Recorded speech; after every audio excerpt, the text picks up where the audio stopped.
Allez les amis, c'est parti pour la structure placo.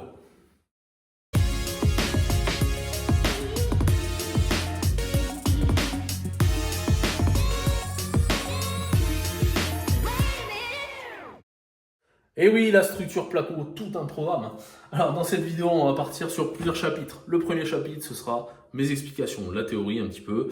Ensuite, on partira sur des timelapses pour vous montrer un petit peu comment ça se passe. Je monte, je descends, machin. Je ne vais pas tout vous montrer toute la maison, sinon vous allez vite zapper. Ça va être très barbant. Donc je vais vous montrer juste une partie de la maison pour que vous puissiez prendre un petit peu conscience du travail que ça demande. Et troisièmement, on ira sur ma tête. Je vous mettrai la GoPro sur la tête. Comme ça, on ira faire la chambre numéro 3, la menuiserie de la chambre numéro 3. On fera tous les rails, tous les sertissages, etc. Enfin, vous verrez ça tout à l'heure. Allez, dans un premier temps, on parle de théorie. La théorie, c'est quoi? Je vais me baser un petit peu sur ces illustrations que j'ai fait sous Paint.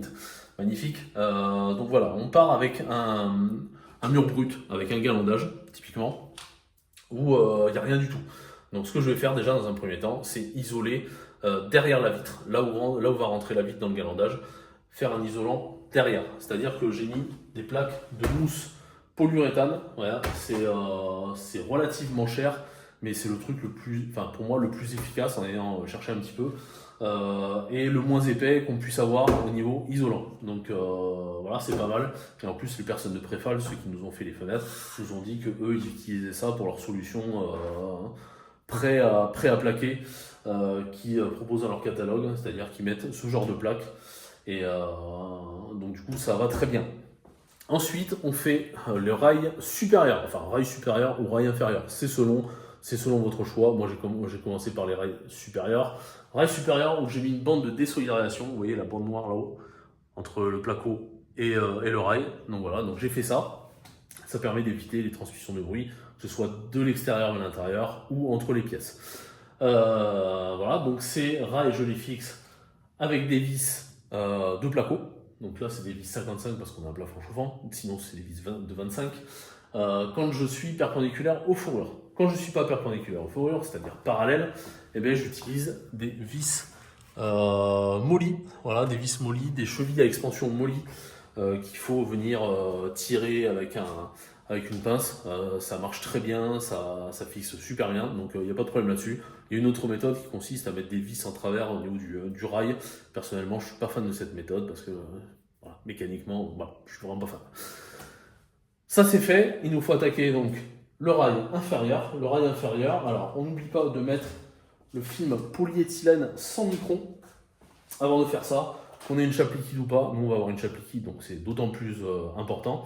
Mais même quand on a une chape traditionnelle, ça dégage de l'humidité quand ça sèche, donc il vaut mieux quand même protéger le bas des cloisons quand ça sèche. Donc ça c'est là pour ça. Ensuite je viens mettre mon rail inférieur que je viens fixer avec un clou hors béton. Alors je vous ferai une petite parenthèse matos tout à l'heure. Clou hors béton, donc ça envoie des clous, ça passe à travers la ferraille et ça vient se fixer dans la chape. Et ça bouge plus, c'est impressionnant.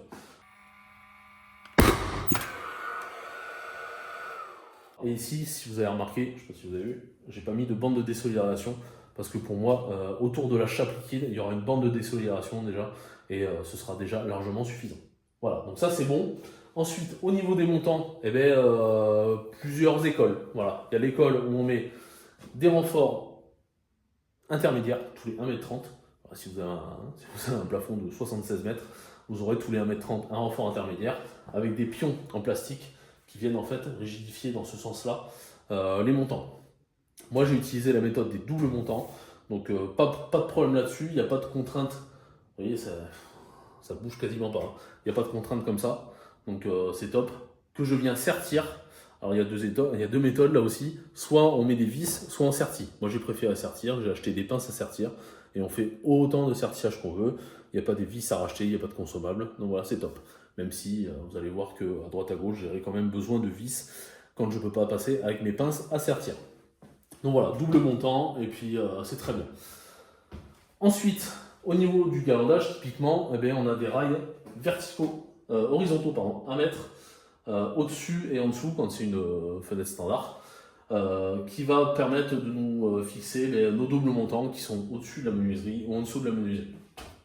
Voilà pour ça. Ensuite, on vient, dans le cas de figure d'une fenêtre à garandage, on vient mettre une plaque soit de Jacoboard, soit de Weddy, peu importe, une plaque prête à carreler avec un isolant dedans. Donc ça nous permettra d'avoir un isolant supplémentaire derrière le placo sur lequel va pouvoir venir s'appuyer nos montants. Alors ici, je vais coller des montants, soit avec du MAP, c'est-à-dire de la colle à placo, soit avec du silicone colle. Moi, je vais plutôt faire avec le FT101, donc du silicone colle, et je vais prendre des fourrures pour faire ça, parce que ça fait pile la taille, j'ai déjà tout calculé, donc ce sera pas mal. Une fois que ça c'est fait, les montants sont tous finis, là on peut venir plaquer. Là j'avance un petit peu au-delà de la vidéo, mais en fait c'est parce qu'il faut vraiment réfléchir à tout. Et là j'ai un problème, parce que je tombe avec une jonction de plaque pile au-dessus du montant de la fenêtre. Et ça c'est un no-go pour moi, il faut absolument l'éviter ça. Parce que à force, vous voyez, ça travaille, hein. Quand on ouvre, on ferme, ça se tord, ça machin. Les menuiseries, ça risque de fissurer. C'est le cas dans la dernière maison. Je m'en souviens parce que j'ai dû tout refaire le dessus, l'aplomb de toutes les menuiseries intérieures et extérieures. Donc ça avait bien saoulé. Donc là, on évite ça en mettant des plaques qui dépassent du montant. C'est-à-dire que ça fera un L inversé, on va dire. Ça va venir au-dessus. Donc c'est pour ça que c'est important de voir tout le calpinage en amont pour ne pas se tromper. Allez, les amis, je pense que j'ai assez parlé. On part sur le time-lapse.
Allez, faisons une petite parenthèse matos pour vous montrer ce avec quoi je travaille.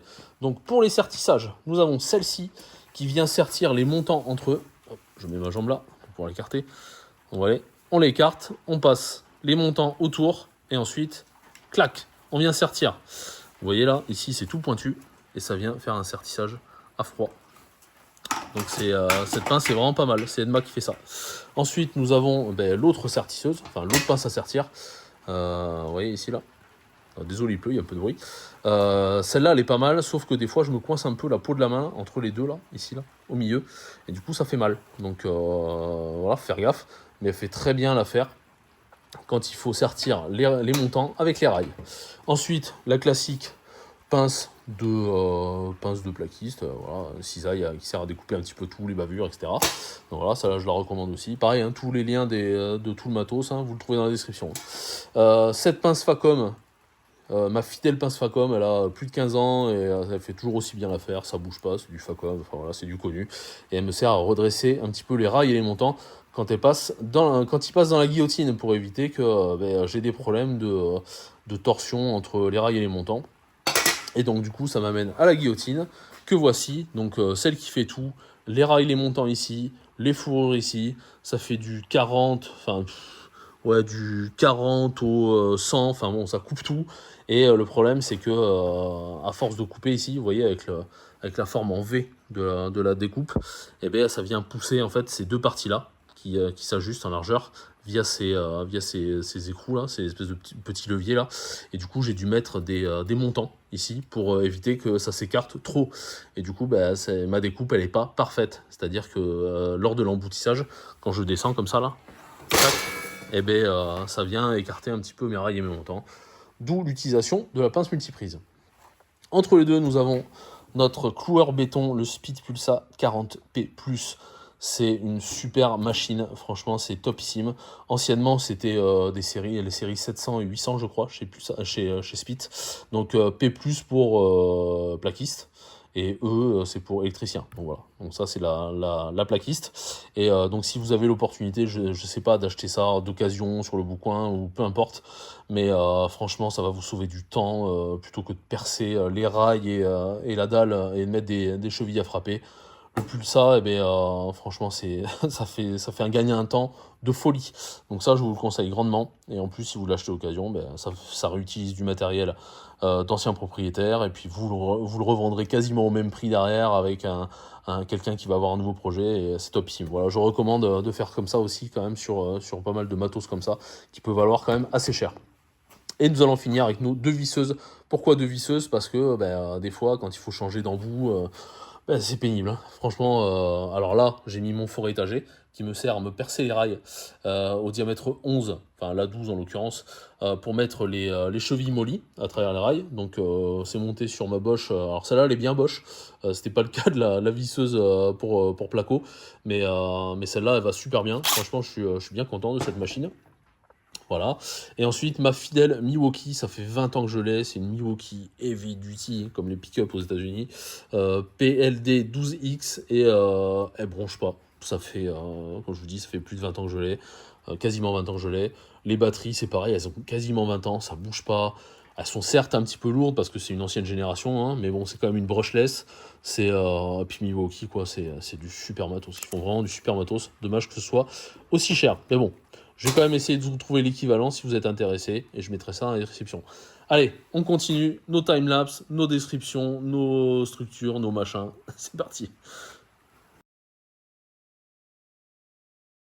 Allez les amis, il est venu l'heure de faire ce pan de mur en structure placo et ça va être compliqué. Pourquoi? Parce qu'on a plusieurs contraintes. On a des cloisons qui partent ici. J'ai une cloison là. J'ai une cloison ici. Voilà. Donc j'ai deux cloisons qui séparent la chambre de Léna, la salle de bain et la chambre 3. Nous avons d'autres particularités. Nous avons une fenêtre fixe ici, une deuxième fenêtre fixe là. Et mine de rien, ça va nous aider pour plus tard. Pourquoi? Parce que les ouvrantes, vous voyez, mon principe de ne pas avoir de jonction de plaques au-dessus des montants, c'est pour ça. C'est pour ce phénomène. Hop, ça claque, ça souffle, ça se ferme. Ça se tord, ça se machin, bon bref. C'est pas bon et c'est pour ça que les fenêtres fixes sont moins sujettes à ce phénomène de fissure qu'il y aurait si on mettait des jonctions de plaques au-dessus et en dessous, au niveau de l'aplomb des montants. Donc ici, vu que c'est une fenêtre fixe, ça ne me dérangera pas de mettre un petit bout de 13 cm, voilà, j'ai calculé déjà. Ça fera 13 cm ici le bout de plaque.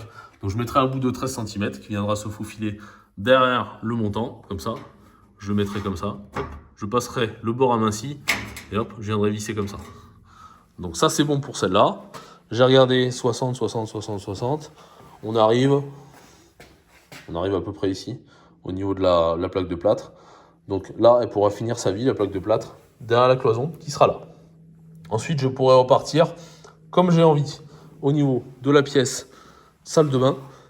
Voilà, je pourrais mettre soit 10 cm, soit 20 cm, soit mettre une plaque entière ici pour commencer. Là, c'est une fenêtre fixe, donc moins de contraintes au niveau des fissures des montants. Hein. Et par contre, ici, on est dans le cas de figure où il faut faire attention. Donc là, il faut qu'elle soit englobée par 2 plaques de plâtre, celle-là. Et la jonction, il faudra qu'elle soit entre là et là. Pas trop près du montant, bien sûr, hein, sinon ça sert à rien. Mais elle sera entre là et là. Et du coup, on va prendre le pire. Hein. Imaginons elle est là. Et jusqu'ici, j'ai 120 quasiment. Donc, la largeur d'une plaque de plâtre. Donc du coup, ça va être compliqué. Parce qu'il va falloir que je mette ma plaque de plâtre autour de cette menuiserie. Mais aussi que je l'enfile derrière. Donc bon courage à moi dans le futur pour arriver à mettre cette plaque. Mais voilà, ça c'est ma contrainte, j'ai défini ma contrainte. Donc ici, il y aura une jonction de plaque. Ici, il y aura une jonction de plaque. Et le reste va découler de cette contrainte-là. Et ensuite, il y aura la chambre 3. Et là, vraiment pas de contrainte. Hein. Je pourrais enfiler ma plaque ici, je pourrais enfiler ma plaque là-bas. Très certainement au milieu, j'aurai un bout de plaque de 120. Donc voilà.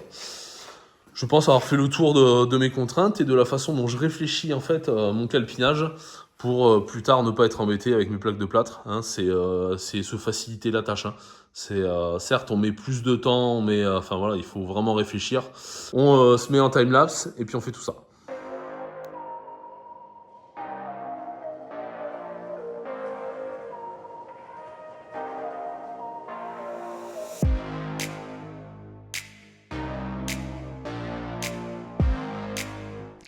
Allez, je vais vous montrer le cas particulier d'une fenêtre. Alors, une fenêtre, alors ça c'est une fenêtre en hauteur, hein, sur les baies vitrées, c'est pareil, sauf qu'il n'y a pas la partie en bas. Donc, sur une fenêtre, le prérequis, c'est d'avoir les montants dans ce sens-là. Alors, c'est pas ultra obligatoire. Vous voyez là, par exemple, vu que j'ai un double montant ici au niveau de ma cloison, j'ai dû le mettre comme ça. C'est pas grave, je m'adapte. Je ferai ma découpe du rail comme il faut. Alors, comment on fait? Alors, on vient mettre 2 rails.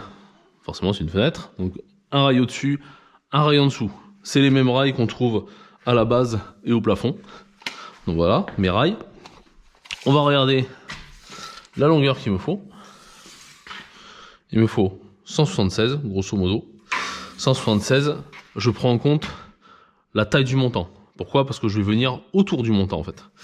Donc 176. Hop, je regarde d'être droit.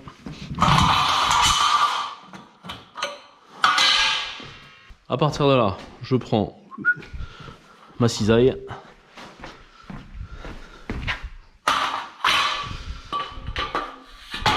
Et je coupe.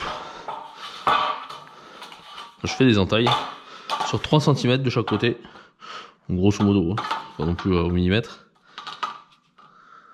Tac. Tac. Ce que je fais, c'est que je le fais un peu en bisou ici. Vous allez voir pourquoi après. Alors, sachant que mon rail va venir comme ça, cette partie ici, je la plie dans ce sens-là.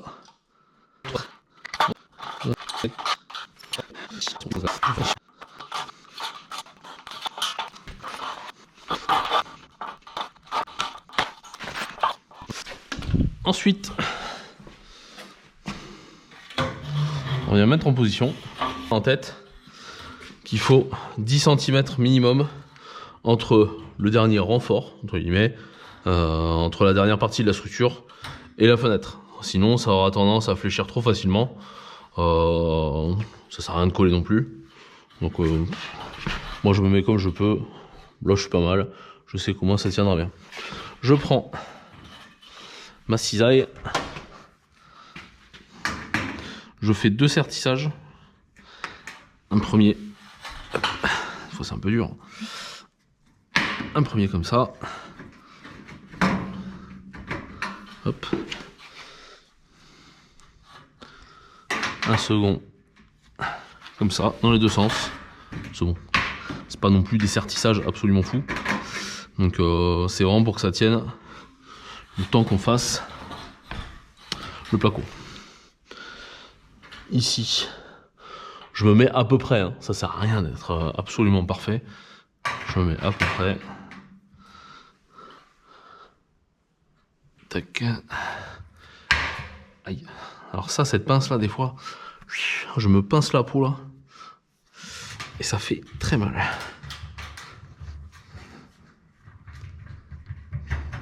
Ouais, j'aurais dû investir dans une Edma au final.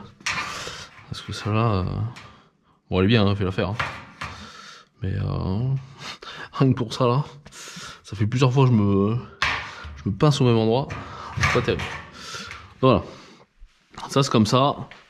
Ne vous inquiétez pas pour la partie dessous. Hein.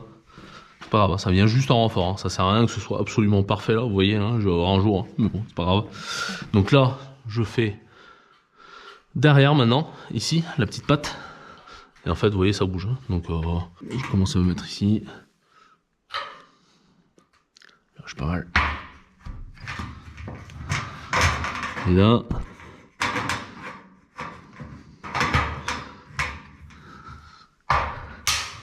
Et là. Là, pareil.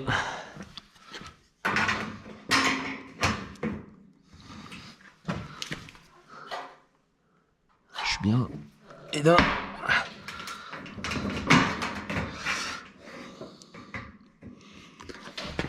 Et deux. Voilà. Donc là, mon truc, il tient déjà bien. Hein. Vous voyez, hein, il tient déjà pas mal. Allez, on va faire le sertissage ici. Avant de faire les montants. Et avant d'oublier. Donc, hop. Alors j'en fais 2 ou 3. De façon à ce que ça solidifie aussi un petit peu le montant là. Donc là, ça bouge encore moins. Hop. Alors je mets toujours, c'est pas obligé, hein. Je mets toujours la pointe là, ce qui rentre pour faire le sertissage. Côté le plus mou, c'est-à-dire côté rail, ici. Comme ça, regardez. Et il vient se plaquer de lui-même. Tac. Et voilà, c'est bon. Allez, on va en faire 3 là. Ça, on sera bien. Hop. Et vous voyez après, ben voilà, nickel. Ça tient bien. Ensuite, ben, il suffit de mesurer. Ah, je me suis bien passé. Ensuite, il suffit de mesurer. Là où j'ai mis mes flèches au préalable, là où arriveront mes montants et mes plaques, que j'ai calculé avant. Là, il me faut du 124. Ici, il me faut du 124. Et ici, il me faut du 124. 124 partout. Alors, je pourrais mettre 125. En fait, je me garde grosso modo 1 cm, autour d'1 cm de marge, parce que je préfère pouvoir bouger le montant, comme ça, une fois qu'il est en place, plutôt que trop forcer. Parce que quand on force trop, en fait, ça vient, si vous voulez, se mettre hop, un petit peu dans le rayon là, et ça vient écarter le rail, et ça vient lui faire prendre des formes un petit peu pas très académiques. Donc du coup, je préfère faire plus court que plus long. Plus court, il suffit de centrer entre le haut et le bas, on sertit, et puis c'est bon, on n'en parle plus quoi.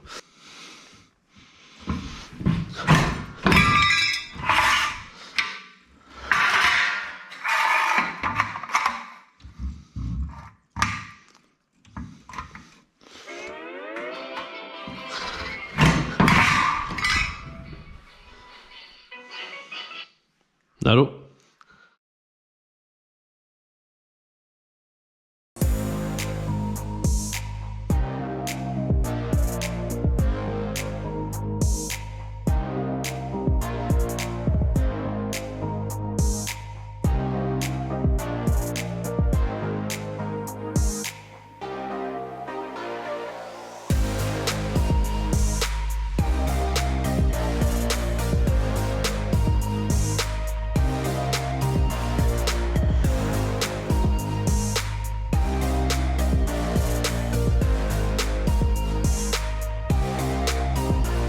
Et voilà les amis, désolé pour cette dernière vidéo un petit peu écourtée, j'aurais voulu aller jusqu'au bout sur le certissage des montants, etc. avec vous, mais voilà, le matos on a décidé autrement, la carte mémoire est décédée déjà, j'ai réussi à récupérer les données pour vous montrer tout ça, mais bon, je pense que vous avez compris le truc, certissage des montants entre eux, vous voyez, on prend avec la pince, clac, on fait les montants entre eux, le certissage des rails, ça vous l'avez vu, bon bref.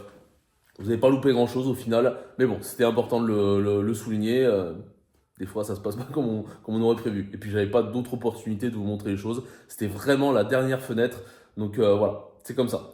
Allez, les amis, il va être temps d'isoler la maison parce que autant au début de la vidéo, j'étais en t-shirt. Là, il a fallu que je mette le bonnet parce qu'il commence vraiment à faire froid et que là, on est à -2. Donc, dans la maison, ça commence un peu à piquer. Donc, il va falloir vraiment songer à l'isolation pour pouvoir résister un petit peu au froid extérieur qui nous glace un petit peu les os. Allez les amis, on se dit à plus tard. Je vous promets plus de dire à la semaine prochaine parce que, vous voyez, suivant les contraintes qu'on a, je peux pas sortir les vidéos à temps. Mais en tout cas, le cœur y est. Portez-vous bien d'ici là. N'hésitez pas à mettre le petit pouce bleu, l'abonnement et le commentaire. Nous, on se dit à la prochaine. Ciao!